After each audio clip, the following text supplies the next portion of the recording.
हम लोग आज श्रीमद् भागवतम के 7वें स्कंद के 5वें अध्याय के दूसरे और तीसरे श्लोक को देखेंगे। प्रहलाद महाराज के गुणों का वर्णन है इसमें, और साथ साथ प्रहलाद महाराज के प्रति अजीब सी आवाज़ है। कांट जस्ट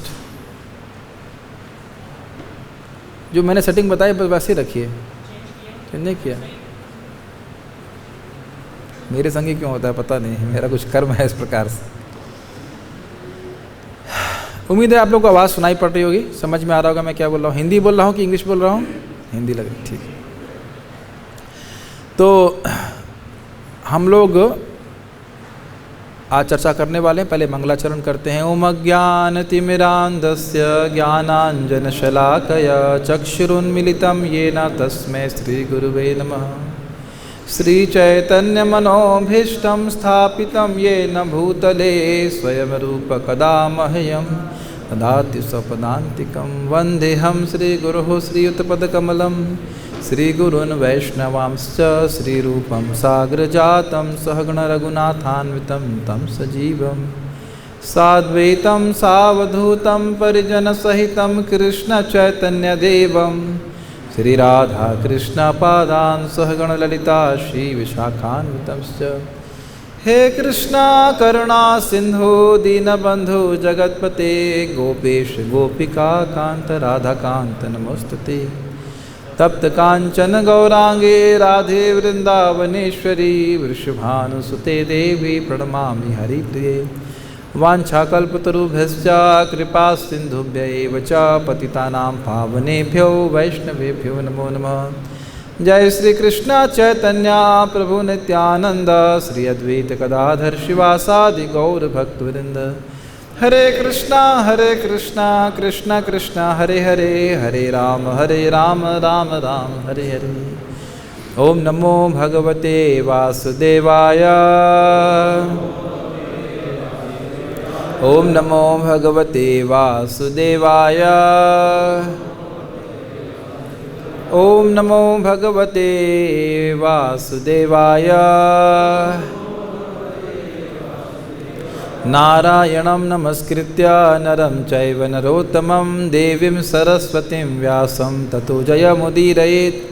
नष्टप्रायेषु भद्रेषु नित्यं भागवत सेवया भगवती उत्तमा श्लोके भक्तिर्भवति नैष्टिकी।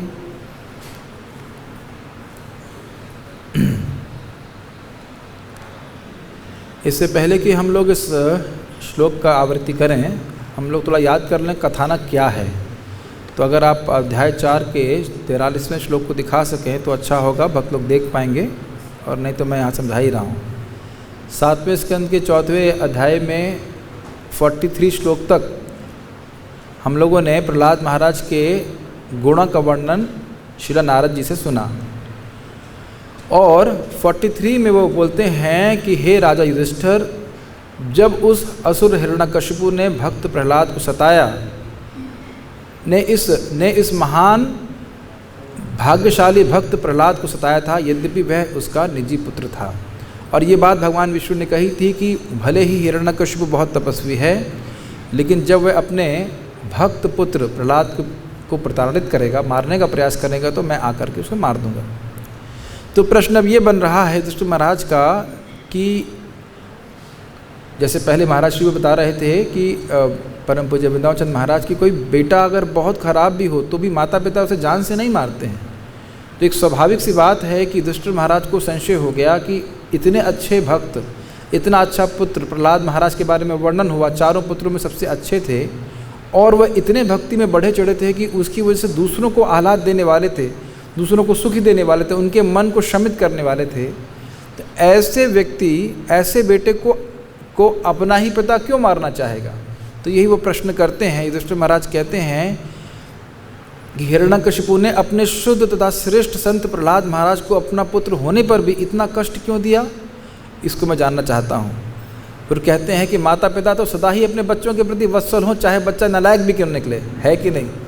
लेकिन और जब बच्चे आज्ञापालक नहीं होते तो भी माता पिता उन्हें किसी सत्यतावश अपितु शिक्षा देने के लिए भले ही दंड देते हो, कुछ शिक्षा देने के लिए दंड देते हैं, लेकिन जान से तो ना मारते हैं। तो हिरण्यकशिपु ने अपने अपने प्रिय पुत्र प्रहलाद को इतना प्रताड़ित क्यों किया, ये जानने के लिए वो उत्सुक थे। और साथ साथ वो कह रहे हैं कि एक पिता के लिए ऐसे कैसे संभव हुआ कि पुत्र बहुत आज्ञाकारी है, सदाचारी है और पिता का सम्मान भी करता है। आपको पता होना चाहिए, भी आगे इस अध्याय में देखेंगे, वो आते थे और हिरण्यकशिपु को दंडवत प्रणाम करते थे। और आप ये भी जानते हो कि जब तक उन्हें प्रीचिंग नहीं किया था, जब तक कि उनको हिरण्यकशिपु को मालूम नहीं चला कि प्रहलाद महाराज भक्त हो गए हैं, तब तक वो तो बहुत प्रेम भी करते थे और उनका सर सूंघ करके उनकी आंखों से आंसू भी आते थे। तो प्रेम बहुत करता था वो। तो कह रहे हैं कि इस प्रकार का युधिष्ठिर महाराज को एक विरोधाभास प्रस्तुत हुआ कि ऐसा तो होता नहीं, आप कह रहे हो कि पिता पुत्र को मार दे रहा है या मारने का प्रयास किया, तो ऐसा तो हम बड़ा विरोध लग रहा है, ऐसा कैसे हो सकता है, बच्चा खराब भी हो तो भी नहीं मारा जाता। तो इस प्रकार से मेरे संशयों को दूर कीजिए। तो अब इन संशयों को दूर करने के लिए कथा यहाँ पे यहाँ चल रही है। और वहाँ पे नारद जी कहते हैं, ज़रा देखिए 1 मिनट, पहले श्लोक को दिखाएंगे आप इसमें? नहीं, 5वें अध्याय का पहला श्लोक वो किया जा चुका है ना, तो उसके ऊपर दिखा देंगे तो ज़रा कथानक क्लियर रह जाता है। दिख रहा है सबको? यहाँ भी मैं प्रयास करता हूँ कि आ जाए।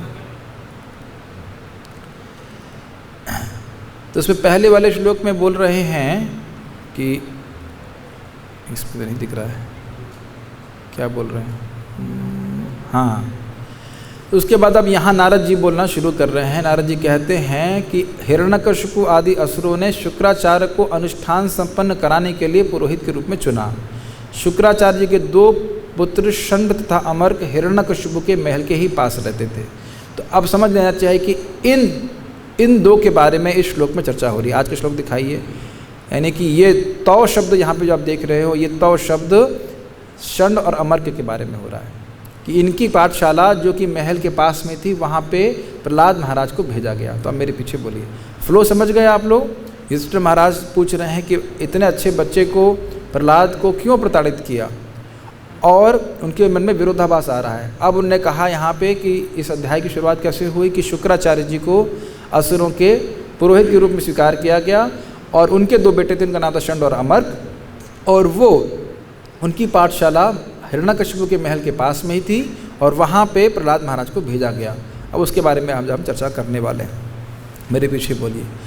तौराज्ञा प्रापितं बालम प्रहलादं नयकोविदं पाठयामास्तु पाठयाम आसतुः पाठयान अन्यांश्चासुर बालकान।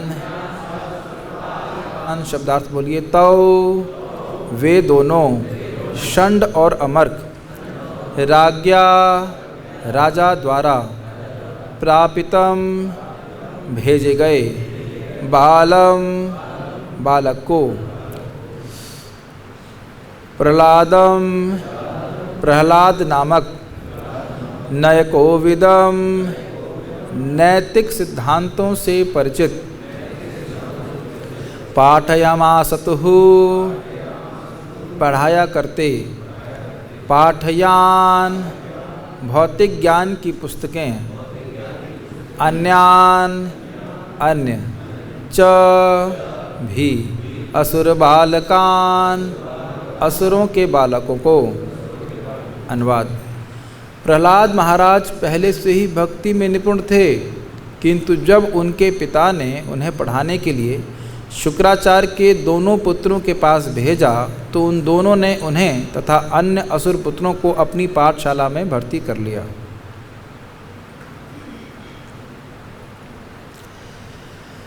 संस्कृत दिखाइए वापस से दूसरे श्लोक की। तौ राज्ञा प्रापितम बालम प्रहलादम नयकोविदम। तो राजा के द्वारा भेजे गए, मतलब राजा के द्वारा नियुक्त किए गए थे ये 2 षंड और अमर्क असुर बालकों को शिक्षा देने के लिए। और ये शिक्षा किस प्रकार की थी? राजा की नीति, राजनीति की शिक्षा थी मुख्य रूप से।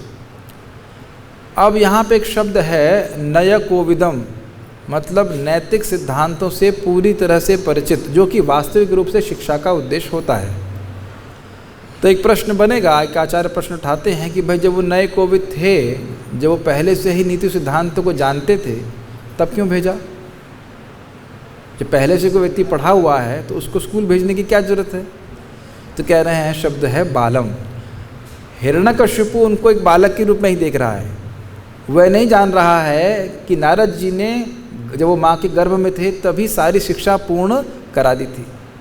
तो वह अपना बालक जान करके, बालक समझ करके भेज रहा है किनके पास? षंड और अमर के पास भेजा उन्होंने, ताकि कुछ वो सीख सकें। समझ रहे हैं मेरी बात? नए कोविदम का अर्थ है कि वो तो पहले से ही जानते थे कि नीति क्या होनी चाहिए, और उसको भी अगले श्लोक में आप देखने वाले हो कि वास्तविक नीति क्या होनी चाहिए एक सभ्य पुरुष के लिए। लेकिन फिर भी क्योंकि वह उनको बालक मानता था तो उन्होंने कि इसको बालक मतलब इसकी शिक्षा होनी चाहिए, इस कारण से उन्होंने राजा की आज्ञा से वह अपने दोनों जो शुक्राचार्य जी के बेटे थे उनके पास सिखाना शुरू किया। लेकिन आप प्रभुपाद जी का अनुवाद देखें, पाठया मासतु पाठयान, ऐसा नहीं था कि नीति की शिक्षा दे रहे थे, भक्ति की शिक्षा दे रहे हो ऐसा नहीं है, भौतिक शिक्षा दे रहे थे। और उसको प्रहलाद महाराज पढ़ भी रहे थे लेकिन ग्रहण नहीं कर रहे थे, और साथ साथ अन्य असुर बालकों को भी वह शिक्षा दे रहे थे। चा अन्यास चासुर बालकान, जो असुर अन्य बालक थे उनको भी वह शिक्षा दे रहे थे। श्लोक समझ में आ गया? प्रहलाद महाराज और अन्य असुर बालक षंड और अमर के यहाँ पढ़ने जा रहे थे। वस्तुतः प्रहलाद महाराज को पढ़ने की आवश्यकता नहीं थी क्योंकि वह नए कोविद थे, अर्थात नीति में निपुण थे। अब आगे देखिए कि प्रहलाद महाराज जी नीति में निपुण थे तो उनकी क्या मानसिकता थी इन षंड अमर की शिक्षाओं के प्रति। जो शब्द यहाँ आप देख रहे हैं नए कोविद, इससे आपको कनेक्शन मिलेगा पिछले अगले वाले श्लोक का कि नए कोविद थे। इसका प्रमाण क्या है कि वह पढ़ा रहे थे, लेकिन प्रहलाद महाराज किस प्रकार से ग्रहण कर रहे थे, नहीं कर रहे थे, उसको अगले श्लोक में देखिए। मेरे पीछे बोलिए। यत्तत्र गुरुणा प्रोक्तम शुश्रुवेनुपपाठ च न साधु मनसा मेने स्वपरासद्ग्रहाश्रयम् यत्तत्र गुरुणा प्रोक्तम शुश्रुवेनुपपाठ च न साधु मनसा मेने स्वपरासद्ग्रहाश्रयम्। इसके भी शब्दार्थ को बोलिए। यत जो, तत्र वहाँ, पाठशाला में, गुरुणा अध्यापकों द्वारा, प्रोक्तम बताया गया, शुश्रुवे सुना, अनुपपाठ सुनाया, च तथा, न नहीं, साधु अच्छे, मनसा मन से, मैंने विचार किया, स्व निजी, पर दूसरों का, असतग्रह बुरे भाव से, आश्रयम पुष्ट किया गया अथवा समर्थित। अनुवाद। प्रहलाद अध्यापकों द्वारा पढ़ाए गए राजनीति तथा अर्थशास्त्र के पाठों को सुनते और सुनाते अवश्य थे, किंतु वह यह समझते थे कि राजनीति में किसी को मित्र माना जाता है और किसी को शत्रु, अतएव यह विषय उन्हें पसंद न था। पहले वापस संस्कृत दिखाइए। यत तत्र गुरुणा प्रोक्तम, यत मतलब जो कुछ भी, और तत्र मतलब उस पाठशाला में, गुरुणा प्रोक्तम गुरुओं के द्वारा जो बहुत अच्छे तरह से बोला जा रहा था। प्रोक्तम मतलब प्रकृष्ट न उक्तम। अच्छी ये ध्यान देना चाहिए कि कभी कभी प्रहलाद महाराज की लीला में षंड और अमर को जोकर की तरह दिखाया जाता है, लेकिन षंड और अमर के कोई जोकर नहीं थे, वो बहुत प्रभावशाली थे बोलने में, इसे कहते हैं तेजस्वी। वह शुक्राचार्य जी के बेटे थे, कोई हल्के फुल्के व्यक्ति नहीं थे। किसी के भी मन को फिराने में, बुद्धि को क्या कह सकते हैं, बुद्धि को हर लेने में या बुद्धि को फिरा देने में बहुत समर्थ थे वो बोलने में। इसलिए कह रहे यत तत्र गुरुणा प्रोक्तम, जो कुछ भी उनके गुरुओं के द्वारा वहाँ पे कहा जा रहा था, शुश्रुवे उसको वह सुनते थे, वहाँ कोई ऑब्जेक्शन नहीं करते थे। या आप ये गलत बोल रहे हैं तो अच्छा नहीं लग रहा है। अनुपपाठ च, और बोलते, मान लो टीचर बोलते कि मैंने क्या सुना जरा बताओ, तो तुरंत वह बोल भी देते कि आपने ये बताया, यानी कि बहुत प्रवीण थे, बुद्धि में कोई कमी नहीं थी। न साधु मनसा मेने, लेकिन साधु मतलब अच्छा, मन में बिल्कुल अच्छा नहीं मानते थे। ये हमारे लिए काफ़ी अच्छी शिक्षाएं हैं। हम लोग तो खैर ब्रह्मचारी आश्रम में तो कोई दिक्कत नहीं है, लेकिन जो लोग कभी घर में रह रहे हैं तो उनके माता पिता भी इसी बातें करेंगे, भौतिकतावादी बातें। हो सकता है कि आपको सुननी भी पड़े और हो सकता है सुनानी भी पड़े, लेकिन कभी साधु नहीं मानना चाहिए, अच्छा नहीं मानना चाहिए। मन को तो कोई नहीं चेक कर रहा ना, इतने तो माता पिता या गुरु जी इतने तो समर्थ नहीं है कि आपके मन में क्या चल रहा है उसको ग्रहण कर पाएँ। तो कम से कम मन से उसको स्वीकार नहीं करना चाहिए। इसकी हमारी भक्ति में बहुत महत्वपूर्ण उसका संबंध है, उसको हम चर्चा करेंगे आगे। तो क्यों अच्छा नहीं मान रहे थे, अब देखिए। स्व पर असद्ग्रहा आश्रयम, स्व मतलब ये मेरा है और ये व्यक्ति दूसरा है, ये व्यक्ति मेरा है, वो व्यक्ति दूसरा है, ये मेरा मित्र है, ये दूसरा व्यक्ति मेरा शत्रु है। इस प्रकार की असद भावना को असद ग्रह कह लीजिए। जैसे मान लीजिए किसी के ऊपर कोई शनि ग्रह लग जाता है, उसी तरह कह लीजिए असद ग्रह। इस असद, असद का मतलब होता है जो अशाश्वत है, टेम्परेरी है। इस राग और द्वेष की भावना से ग्रसित उनका चित्त था और इसी कारण से वे बातें ऐसे बोलते भी थे। राजनीति में तो यही होता है कि वे शत्रु को कैसे काटें और अपने मित्रों को अपने साथ कैसे रखें, लेकिन उद्देश्य क्या है, अपनी इंद्रिय तृप्ति। तो इस प्रकार की भावना से प्रहलाद महाराज बचपन में 5 साल की उम्र में ही पूरी तरह से मुक्त थे। इसीलिए शब्द आया था पिछले श्लोक में नय कोविद, अगर आपने ध्यान दिया हो तो नय कोविद आया था ना। वह वास्तविक नीति जानते थे कि सभी के प्रति हमारा एक भक्त का संभाव होना चाहिए, शत्रु और मित्र के रूप में नहीं देखना चाहिए। तो इसी कारण से न साधु मनसा मैंने, इसी कारण से उनको बिल्कुल अच्छा नहीं लगा और वो देख रहे थे किस प्रकार से भले ही ये तथाकथित रूप से हमारे गुरु हैं और बहुत कह सकते हैं बहुत पढ़े लिखे भी हैं, एजुकेटेड बहुत हैं, लेकिन आध्यात्मिक विषय में बिल्कुल भी निपुण नहीं हैं। तो इसलिए वह उसको अच्छा नहीं मान रहे थे। ओके, कृपया आप तात्पर्य दिखाइए। राजनीति में एक वर्ग के मनुष्यों को शत्रु और दूसरे वर्ग वालों को मित्र माना जाता है। राजनीति की सारी बातें इसी दर्शन पर आधारित हैं और संपूर्ण विश्व विशेषतः आजकल इसी में उलझा हुआ है। आजकल भी, जब प्रभुपाद जी तात्पर्य लिख रहे थे तब भी और आजकल भी, ये समाप्त नहीं। कभी कभी हमें लगता है कि कुछ एडजस्ट कर देंगे तो कुछ चेंज हो जाता है, लेकिन नहीं, वो ढाक के 3 पात्र रहते हैं, वही जगत में स्थिति रहती है। जनता को मित्र देशों तथा मित्र वर्गों या शत्रु देशों तथा शत्रु वर्गों से ही मतलब रहता है, किंतु जैसा कि भगवद गीता में कहा गया है, विद्वान व्यक्ति कभी भी शत्रुओं तथा मित्रों में भेदभाव नहीं बरतता। विशेषतः भक्तगण मित्र या शत्रु नहीं बनाते। भक्त तो यह देखता है कि प्रत्येक जीव कृष्ण का अंश है, ममे वांश जीवभूतः। अतएव भक्त शत्रुओं तथा मित्रों को कृष्ण भावनामृत की शिक्षा देने का प्रयत्न करके दोनों के साथ समानता का व्यवहार करता है। निसंदेह नास्तिक लोग शुद्ध भक्तों के उपदेशों का पालन नहीं करते, उल्टे वे भक्तों को अपना शत्रु मानते हैं। किंतु भक्त न तो कभी मित्रता करता है न शत्रुता।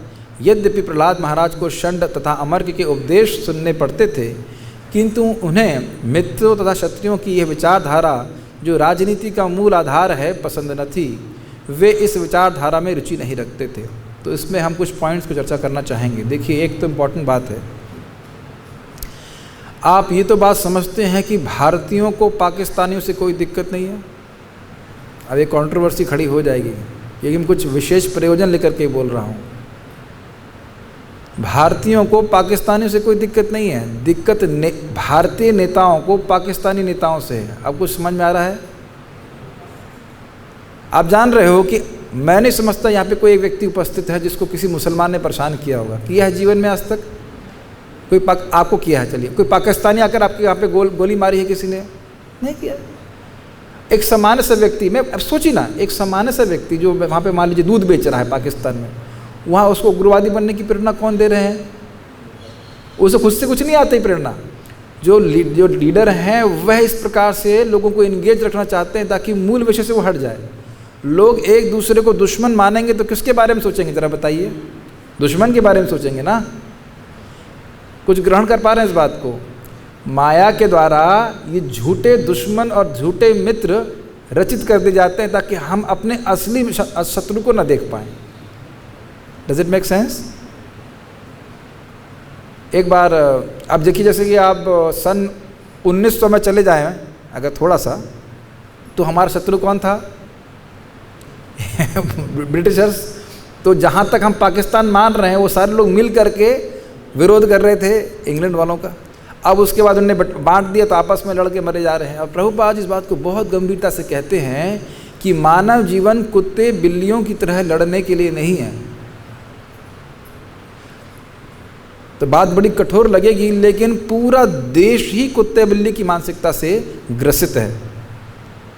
पूरा एक देश मान रहा है कि हमारा वो दूसरा देश शत्रु है, और वो मान रहा है कि वो हमारा शत्रु है। लेकिन मुख्य शत्रु कौन है? काम, क्रोध, लोभ, मोह, मद, मर्मास्तर। ये तो समझते हैं, स्वीकार करते हैं। ये तो केवल एक आध्यात्मिक ज्ञान में जो अनुशीलन कर रहा है वो जानता है कि मेरा शत्रु बाहर नहीं अपितु शत्रु अंदर है। और भगवद गीता में आप क्या सुनते हैं? जही शत्रु महाबाहो काम रूप दुरासदम। ये जो काम रूपी शत्रु है, जो जगत को भोगने की इच्छा है, यही जीव का एकमात्र शत्रु है, क्योंकि यही बार बार इस भोग वासना से वासित होकर के बार बार हमको जन्म मृत्यु के चक्र में आना पड़ रहा है। समझ रहे ना मेरी बात? और उसको दूसरे एंगल से भी आप देखें, एक और भगवान ने शत्रु बताया भगवद गीता में कि मन ही एकमात्र शत्रु है और मन ही मित्र है। ये भी समझ पा रहे हैं? मन भोग वासना में वासित है तो बार बार जन्म लेना पड़ रहा है, और उधर कोई प्रयास नहीं है सामूहिक रूप से भी और व्यक्तिगत रूप से भी। क्या ये बात प्रहलाद महाराज देख पा रहे हैं?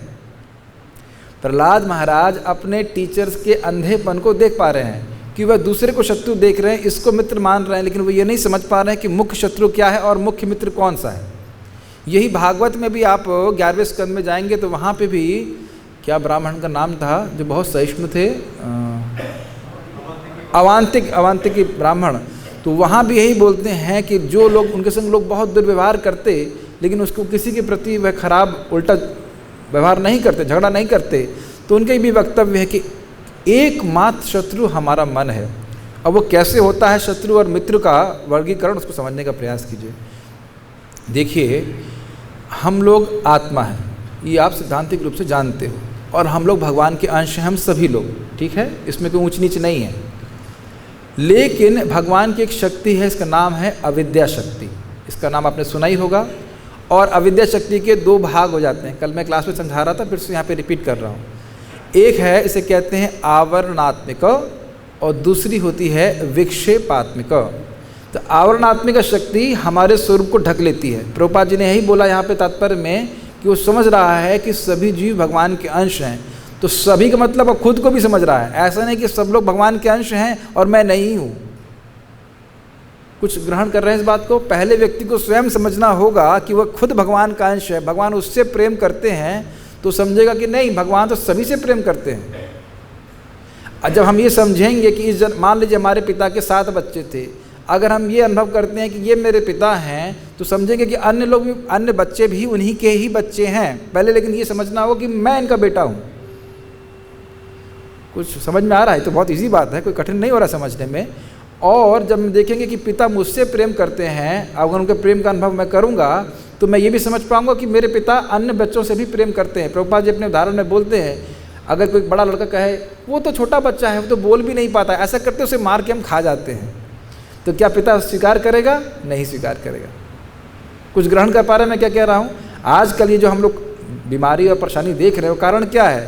जो छोटे भाई हैं हमारे, जानवर इत्यादि, उनको लोग खा रहे हैं मार के, काट के।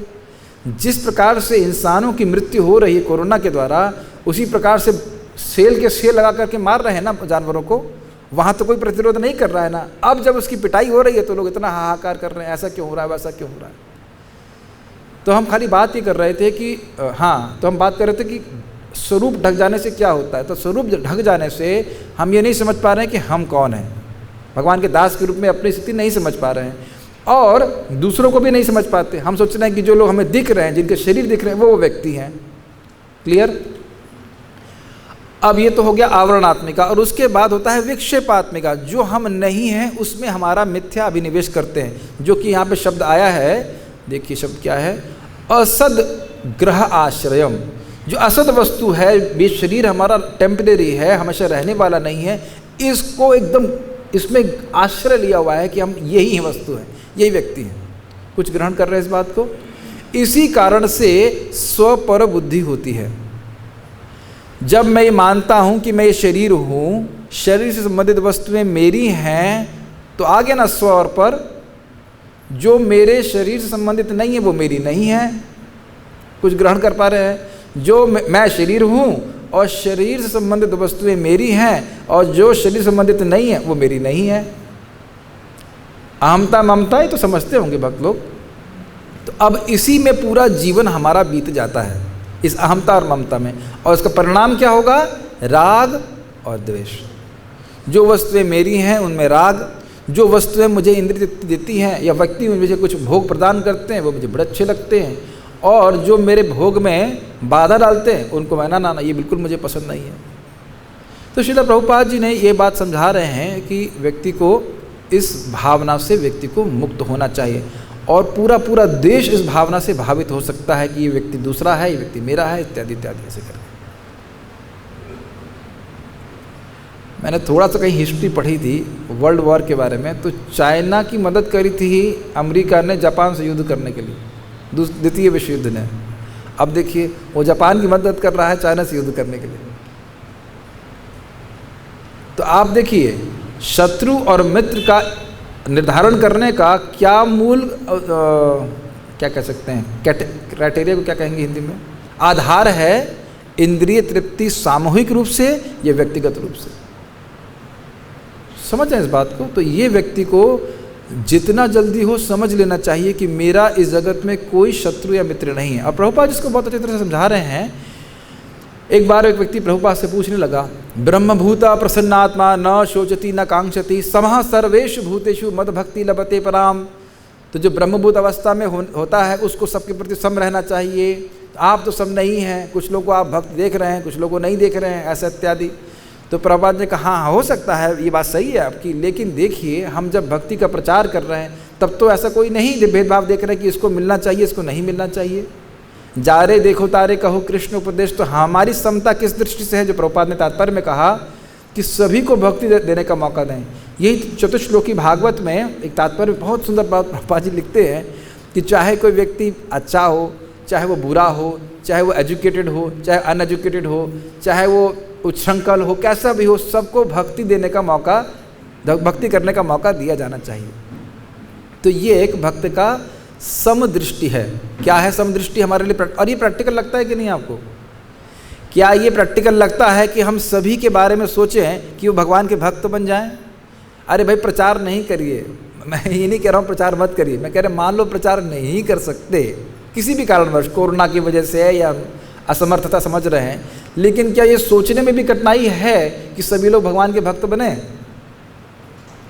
प्रभुपाद जी बहुत सुंदर बात उपदेशामृत में कहते हैं कि उत्तम अधिकारी हमेशा कृष्ण भावना के प्रचार के बारे में सोचता है। वो कर पाए नहीं कर पाए वो आगे की बात है, लेकिन उसकी इच्छा यही रहती है कि कृष्ण भावना का प्रचार हो।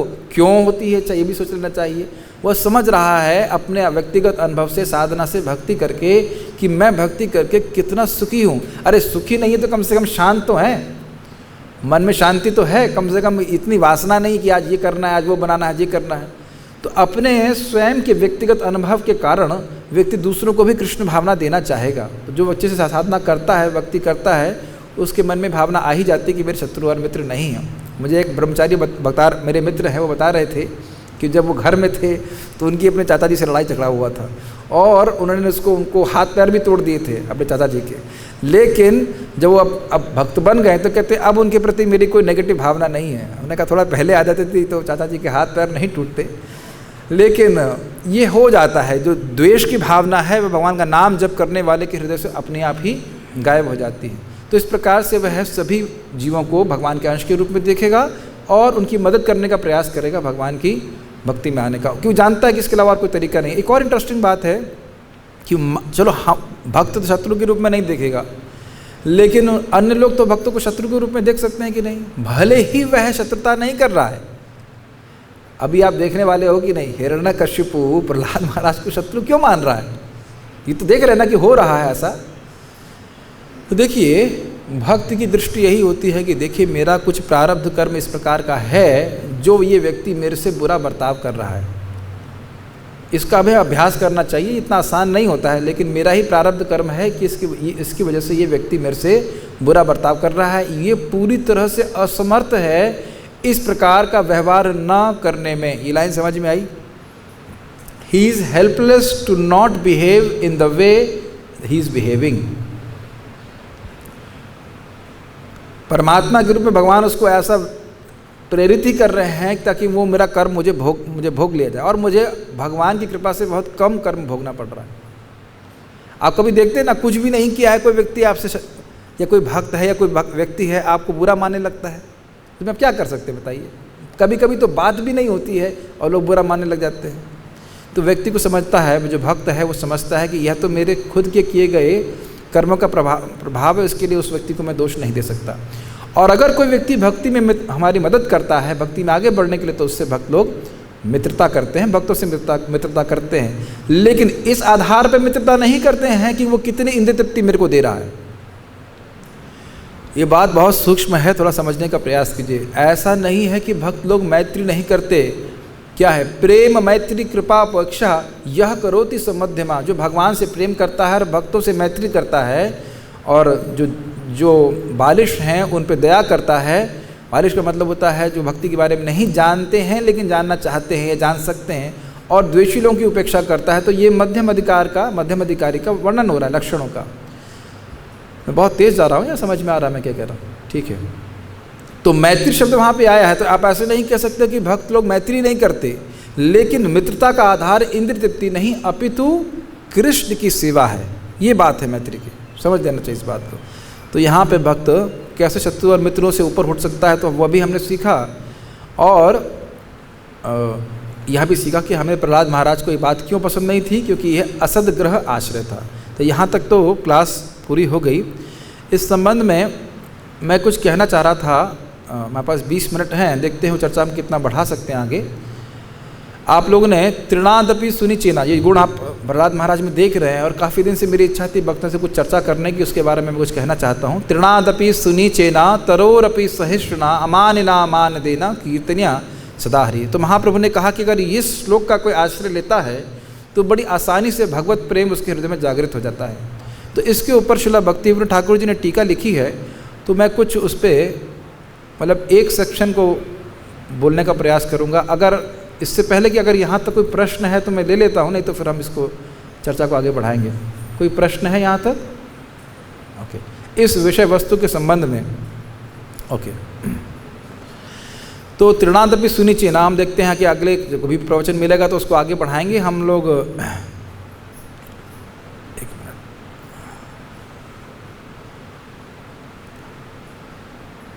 हाँ, तो यहाँ से हम शुरू करते हैं। थोड़ा सा मैं पढ़ूंगा और कुछ व्याख्या करने का प्रयास करूंगा कि जब कोई व्यक्ति, देखिए हम कैसे जानेंगे कि हमारा जप जो है वो निरपराधिक हो रहा है।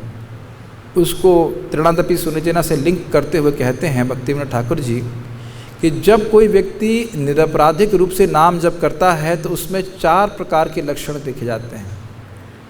एक है कि विषयों के प्रति विरक्ति जनित स्वाभाविक दीनता, मतलब उसका मन भोगों में अब बिल्कुल विरक्त हो जाता है, उसको बिल्कुल अच्छा नहीं लगता है भजन, मतलब भोग करना, भजन करना नहीं, भोग करना।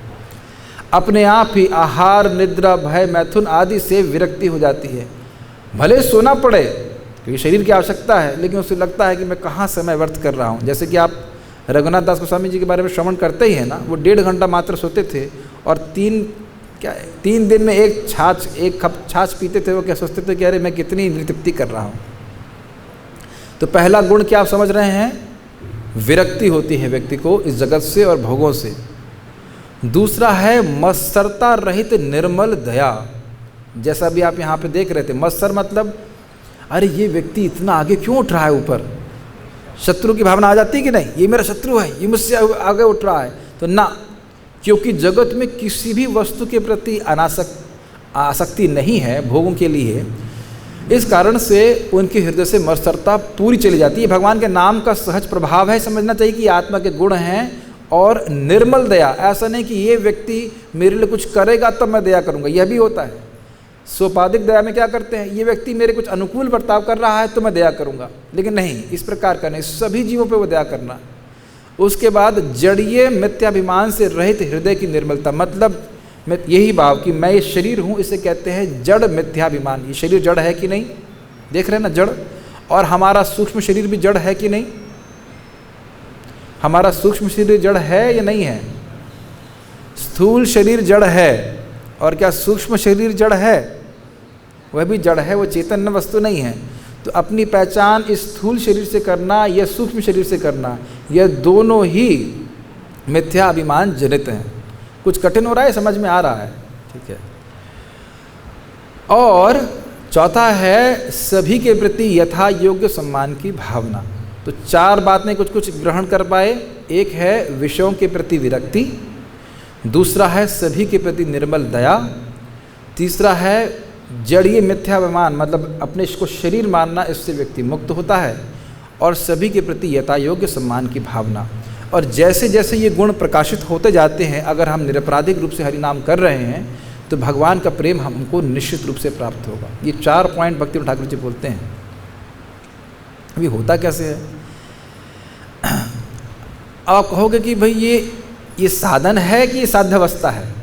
ये तृणादपि सुनी चेना या जगत से विरक्ति होना इत्यादि इत्यादि, ये साधक मतलब ये साधन करना है, इसका इस प्रकार से कैसे करना है? तो इन्हें कहा बहुत सुंदर सी बात कि जब व्यक्ति नाम जप कर रहा है तो भगवान का जो हरि नाम तो चिन्मय वस्तु हैं, वह उसके हृदय में आविर्भूत होने लगते हैं। वो आप सुनते ही हो, प्रविष्ट कर्ण रंधेना स्वानाम भाव सुरूरुणम धुनोति शमलम कृष्णा सलिलस्य था शरत। भगवान का नाम शब्द रूप है, लेकिन वह कृष्ण स्वरूप है। तो कृष्ण भगवान शब्द के रूप में कान के द्वारा हमारे हृदय में प्रवेश करते हैं, और उसके बाद उसके हृदय को शुद्ध कर देते हैं।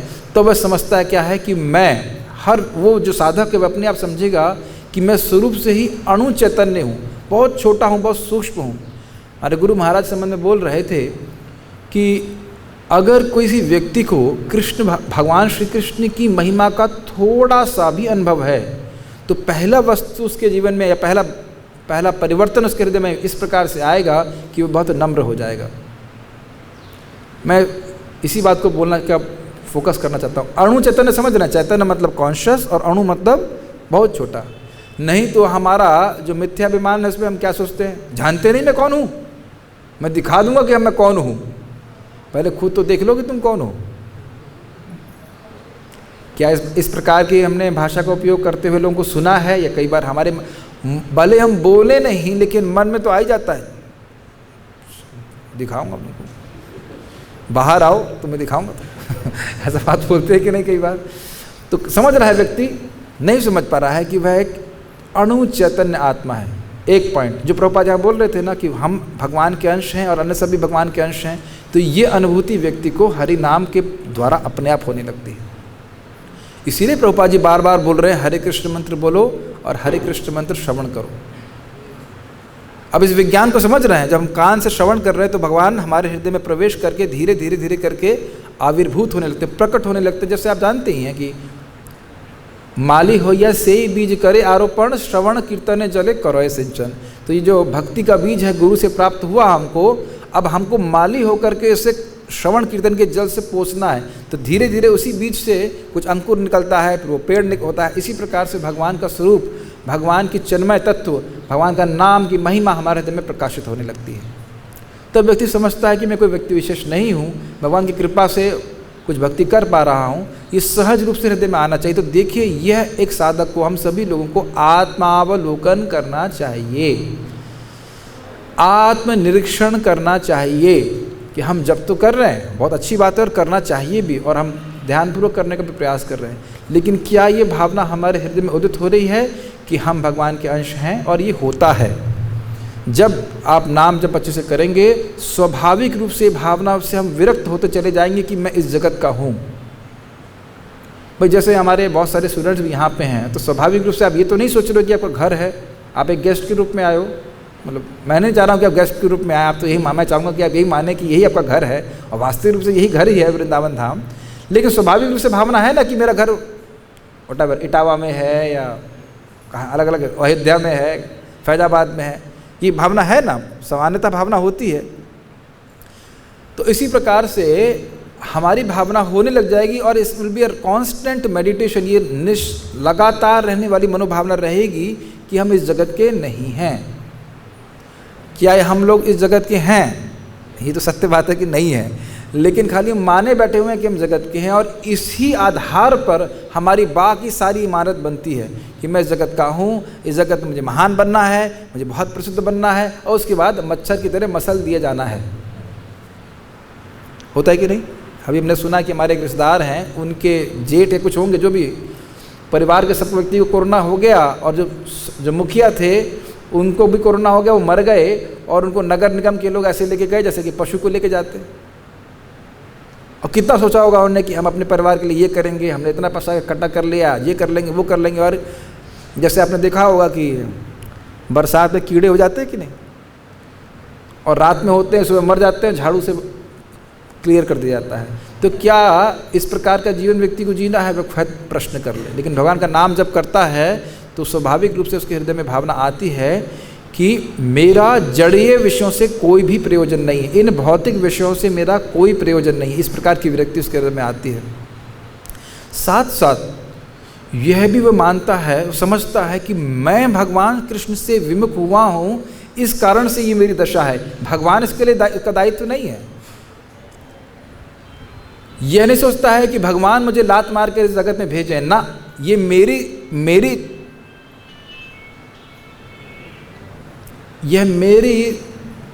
कह सकते हैं मेरा गलत चुनाव था, या जब भी कभी हमने लिया हो, जब भी हमसे मतलब, लेकिन ये मेरा गलत चुनाव था कि मैं इस जगत में आया हूँ। He never complains to Krishna. समझ रहे ना मेरी बात? जैसे आप जानते हैं कि जेल में कोई महात्मा जाता है तो सरकार नहीं भेजती ज़बरदस्ती उसको, उसने खुद कुछ गलती करी। सोचिए अगर कोई जेल वाला व्यक्ति ये सोचे ये सारी गलती सरकार की है जिसकी वजह से आज मैं जेल में हूँ, तो क्या ये सही भावना है? जेल उसने नहीं बनाई है, लेकिन गलती उसी की है, इसकी वजह से जेल में है। कुछ ग्रहण कर रहे हैं इस बात को? ये यहाँ से हमारी नम्रता शुरू होती है। नहीं तो इस जगत में हर व्यक्ति सोचता है कि मैं तो बहुत सही आदमी हूँ, हम तो बहुत अच्छे आदमी हैं। लेकिन पहले समझना होगा कि ये जो शरीर दिखाई रहा है कि हम अच्छे आदमी नहीं हैं। अच्छे होते तो भगवान के पास होते भी। ये नेगेटिव नहीं है, पॉइंट समझने की वाली बात है। जीव को समझ बात को बोलते हैं। यहाँ से नम्रता शुरू होती। मैं अच्छा व्यक्ति नहीं हूँ, लेकिन भगवान बहुत अच्छे व्यक्ति हैं। मैं बहुत गिरा हुआ हूँ, लेकिन भगवान बड़े कृपालु हैं। I am very fallen but Krishna is very merciful. हम नेगेटिव जोन में नहीं जा रहे हैं, लेकिन ये स्वीकार करना होगा कि हम अपनी ही स्वेच्छा के दुरुपयोग के कारण इस जगत में हैं। समझ रहे हैं? और इस कारण से जन्म मृत्यु के चक्र में हम कह सकते हैं दग्ध हो रहे हैं। उसके बाद वो बहुत सुंदर बात कहते हैं, सॉल्यूशन समझ में आ रहा है उसको। ये सॉल्यूशन हर व्यक्ति को व्यक्तिगत रूप से समझना होगा। मैंने गुरु और वैष्णव की कृपा से समझ लिया है कि भगवत भक्ति के साधन के द्वारा ही मेरी विमुक्ता दूर हो सकती है तथा पुनः स्वरूप में स्थित होकर भगवत प्रेम प्राप्त कर सकता हूँ। कुछ बस खाली मैं ज़्यादा नहीं बोलूँगा, इसी के ऊपर कुछ चर्चा करने का प्रयास करेंगे।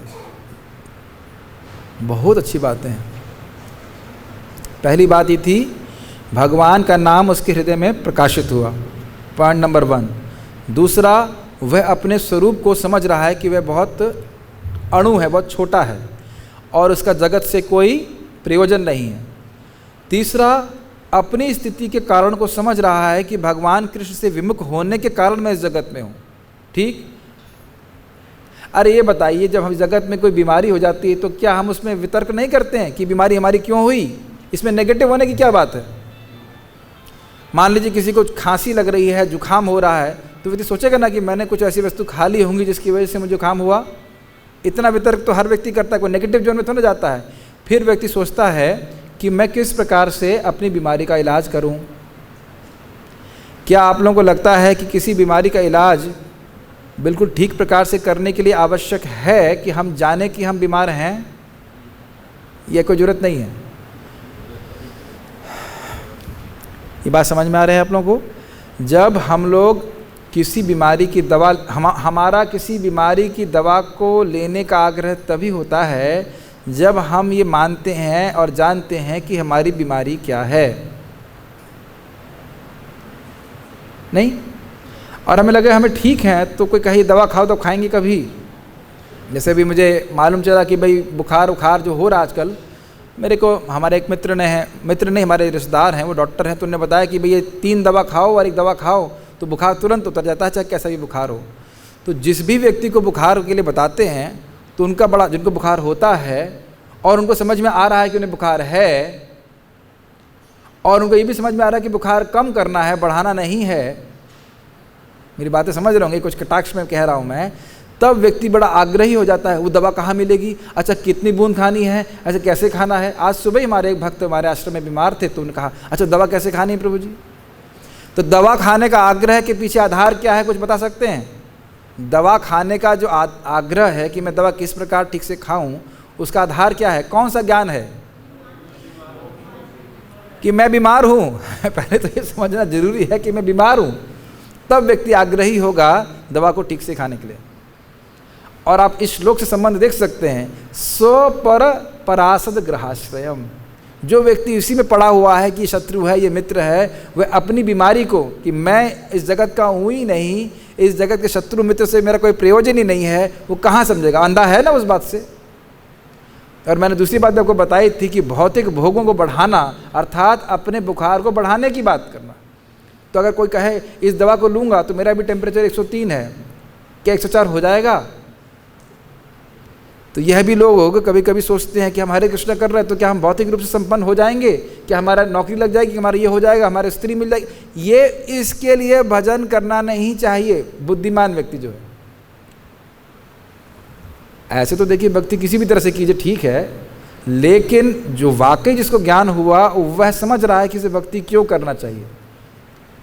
इसका इलाज उसको समझ में आ रहा है। इलाज है कि मैं भगवान की भक्ति करके ही मेरी विमुक्ता मतलब भगवान को पसंद ना करने की भावना, इसे भगवत विमुक्ता कहते हैं। तो यह भगवान का भजन करके ही दूर होगी। यह भी इतना आसान नहीं है। अभी एक हमारे स्टूडेंट हैं, उनके एक मित्र थे, तो अच्छा भक्ति कर रहे थे, वृंदावन में रह रहे थे, 16 माला जाप कर रहे थे। आज मालूम चला या कल मालूम चला कि ज्ञान योगी हो गए वो।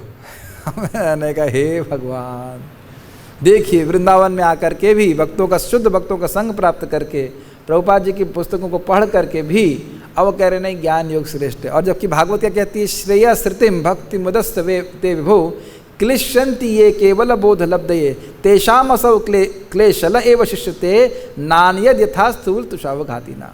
कि जो व्यक्ति भक्ति के परम श्रेय की मार्ग को, जो एकदम श्रेयम श्रुति परम सर्वश्रेष्ठ मार्ग है श्रेय प्राप्ति कराने वाला, उसको उदस्य, उसको छोड़ करके ज्ञान मार्ग में जाता है, वह केवल क्लेश भोगता है। जिस प्रकार से कोई तूष को पीट रहा हो, तो कुछ मालूम, तूष मतलब चावल की थोथी भूसी जिसमें चावल निकल गया है। तो मैं खाली ये बहुत बात कह रहा था कि बहुत लोग इस बात को समझ नहीं पाते हैं कि भक्ति ही सर्वश्रेष्ठ साधन है और एकमात्र साधन है हमारे परम साध्य भगवत प्रेम की प्राप्ति कराने के लिए। कुछ प्रवचन मेरा कुछ समझ में आ रहा है या बहुत कठिन जा रहा है? बीमार हूँ पहले ही समझना, और एकमात्र मेरी बीमारी क्या है, भगवत विमुक्ता, भगवत प्रेम मुझको प्राप्त नहीं है, ये मेरी बीमारी है। और सोल्यूशन एकमात्र क्या है, भगवान की भक्ति करना, हरे कृष्ण मंत्र जप करना, भगवान को प्रणाम करना, जो नवधा भक्ति का प्रोसेस है उसका अनुशीलन करके ही मेरा ये रोग दूर होगा। ये बात भक्ति ठाकुर जी बता रहे हैं। अब वो रहेगा किस प्रकार से? अरे भाई तुम समझ रहे हो कि इस जगत से तुम्हारा संबंध नहीं, तो क्या करोगे, मर जाओगे। तो बहुत ध्यानपूर्वक सुनिए, इस बात को आपने कई बार सुना होगा युक्त वैराग्य को, लेकिन कैसे यहाँ अप्लाई हो रही है वो भक्ति ठाकुर जी बता रहे हैं। कह रहे हैं कि जब तक भगवत कृपा से मुझे इस संसार से छुटकारा नहीं मिल जाता, भाई जब तक मैं भगवान के पास नहीं चला जाता, तब तक युक्त वैराग्य का अवलंबन करके संबंध ज्ञान के साथ जीवन निर्वाह उपयोगी विषयों को ग्रहण करना चाहिए। समझ में आ रहा है बात? मैं भगवान का दास हूँ, मैं भगवान का शाश्वत दास हूँ, और इस जीवन का निर्वाह करने के लिए जितना मुझे आवश्यक है मैं उतना ही ग्रहण करूँगा। मेरा इस जगत से कोई संबंध प्रयोजन नहीं है, लेकिन भाई शरीर से ही तो साधन करने वाले हो कि नहीं, तो शरीर को चलाने के लिए जितना मुझे आवश्यक है उतना ग्रहण करूँगा और भगवान की भक्ति प्राप्त करने के लिए भगवान की भक्ति करूँगा। Does it make sense? ये बुद्धिमान व्यक्ति। और प्रभुपाद जी इसी बात को 5वें स्कंद के 5वें अध्याय के 4 श्लोक के तात्पर्य में बोलते हैं। 4 या 5वें में कि कोई व्यक्ति गृहस्थ आश्रम में भी क्यों ना हो, उसे अन्य ग्रहमेदियों की तरह बहुत भोग विलास में नहीं जीना चाहिए, अभी तो याद रखना चाहिए कि जीवन का उद्देश्य भगवान की भक्ति है, तो इतना ही कार्य करना चाहिए कि उसका भक्ति का निर्वाह हो सके। और साथ साथ वो क्या बहुत सुंदर बात वो कह रहे हैं कि इस जगत में हर व्यक्ति भक्त को भी रोग, शोक, बुढ़ापा, दुख, धन की प्राप्ति या नहीं प्राप्ति, स्वास्थ्य, बल आदि विद्या सब मिलेंगे प्रारब्धवश। तो भक्त यही सोचता है कि मेरे प्रारब्धवश मुझे प्राप्त हो रहे हैं और जो भी दुख प्राप्त हो रहा है वह भी मेरे प्रारब्धवश प्राप्त हो रहे हैं, इनको मैं भोगूंगा, कंप्लेन नहीं करूंगा। अब इसमें भी बात आ जाएगी, तो क्या हमें बुखार होगा तो हम दवा नहीं लेंगे? दवा लेंगे, व्यवहार की बात है, लेकिन मानसिक दृष्टि क्या होगी? ये मेरे प्रारब्ध कर्म है, ये मुझको भोगना होगा, वह भक्ति करना कभी नहीं छोड़ेगा। ये भी बहुत आसान बात नहीं है। जहाँ कुछ कठिनाई आती है, स्पेशली स्टूडेंट्स में कभी कभी ऐसा हो जाता है कि जहाँ नंबर कम आए तो माला भी कम होने लग चालू हो जाती है, कभी कभी ऐसा हो जाता है। तो इस प्रकार से और साथ साथ तो भगवान से प्रार्थना करता है कि भगवान आप मुझ पर कृपा कीजिए, मेरा उद्धार कीजिए। तो हम लोग तृणादपि सुनिचिना पे तृण के बारे में बोलते हैं, अपनी न्यूनता को किस प्रकार से समझता है, इस पे व्याख्या किए। आगे जो 4 गुण और आएंगे उसकी चर्चा हम कभी आगे जब हमें क्लास देने का मौका मिलेगा, जब भी मिलेगा तो चर्चा करेंगे। कोई प्रश्न किसी भक्त का है यहाँ पे? तो हाँ माता जी।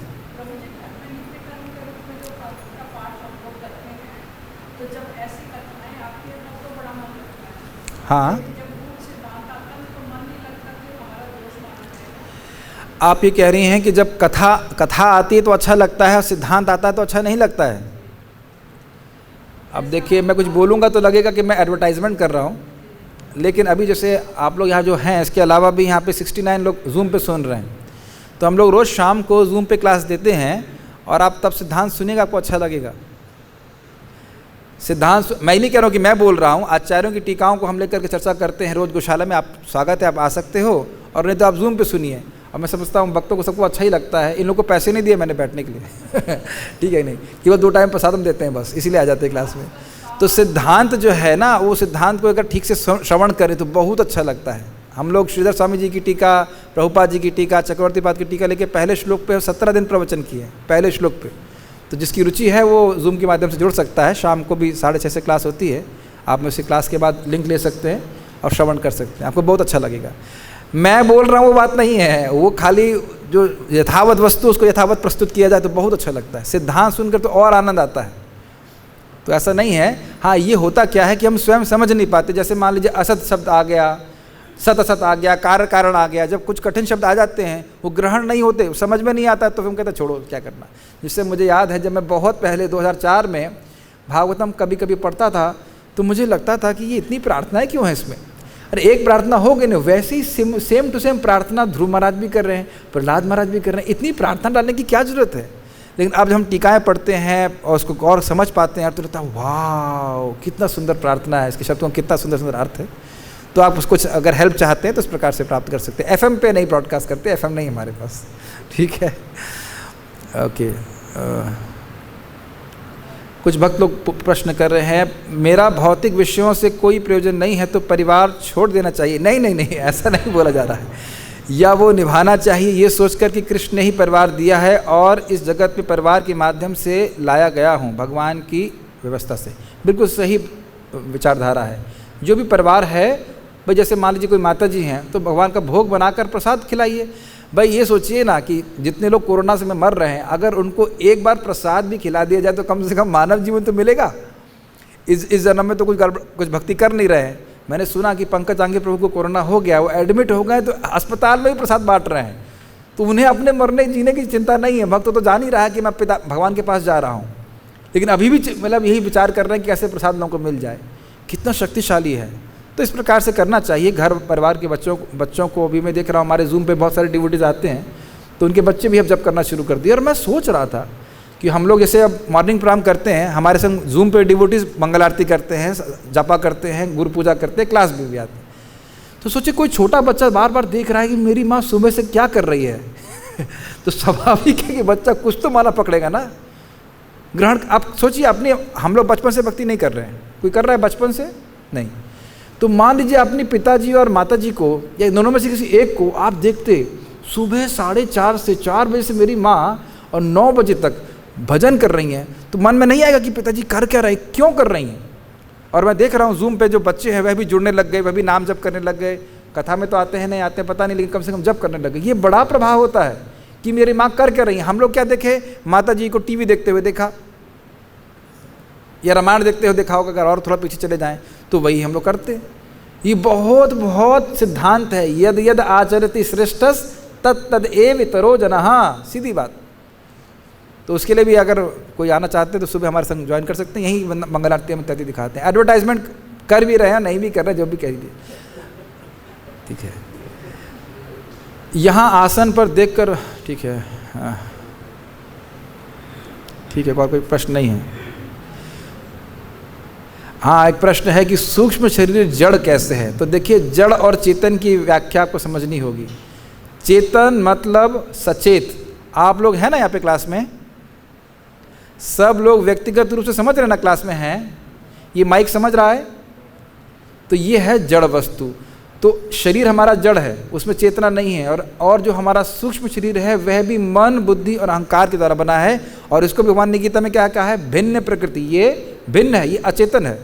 तो हमारा जो सूक्ष्म शरीर है वह भी चेतना नहीं है, वो चेतनीभूत होता हुआ प्रतीत होता है आत्मा की वजह से, अथवा उसमें ये भावना नहीं होती कि मैं हूँ। पता नहीं समझ में आ रहा है, आ गया होगा समझ में? ओके, और कोई प्रश्न नहीं है तो बहुत बहुत धन्यवाद सभी का। थोड़ा सा समय ऊपर हो गया, उसके लिए प्रश्न है आपका? ठीक है, हाँ बताइए।